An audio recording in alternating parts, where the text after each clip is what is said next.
दरम्यान केंद्रीय निवडणूक आयोग आज 5 राज्यांच्या विधानसभा निवडणुकांची घोषणा करण्याची शक्यता आहे। तसंच आयोगाची पत्रकार परिषद ही दुपारी पार पडणार आहे।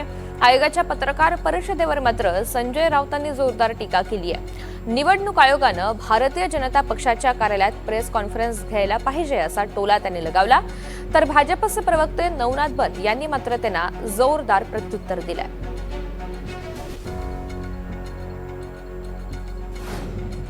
नाही, खरं म्हणजे ही निवडणूक आयोगाने भारतीय जनता पक्षाच्या कार्यालयात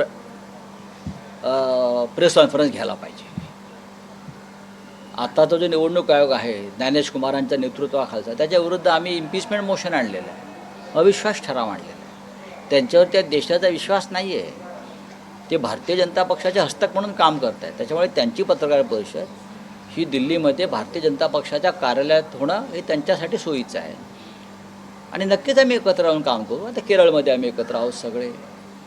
हां, याच्यामध्ये असं आहे की शिवसेनेसारखा पक्ष या निवडणुकीत जरी नसला तरी त्या त्या राज्यातल्या आघाड्या होतच असतात।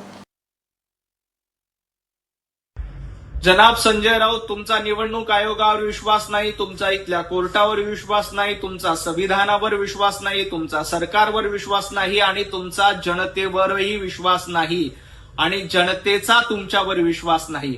जनतेला माहित आहे की तुम्ही देशद्रोहासारखं काम करतायत, तुम्ही भारत विरोधी भूमिका घेण्याचं काम करतायत। त्यामुळे संजय राऊत आणि उभाटा गट काँग्रेस यांच्यावरचा विश्वास जनतेचा पूर्णपणे उठलेला आहे आणि जनता तुमच्यावर कधीही विश्वास ठेवत नाही, कारण तुमच्या इथल्या संस्थांवर विश्वास नाही। जेव्हा तुमचा विजय होता तेव्हा सर्व काही आलबेल, आणि जेव्हा भारतीय जनता पार्टी आणि एनडीएचे घटक पक्ष जिंकतात तेव्हा मात्र तुमच्या पोटामध्ये दुखायला लागतं। संजय राऊत, ही तुमची पोटदुखी थांबवा। जनतेचा तुमच्यावर भरोसा राहिलेला नाही आणि येणाऱ्या काळात जनता तुम्हाला आणखी धडा शिकवल्याशिवाय देखील राहणार नाही।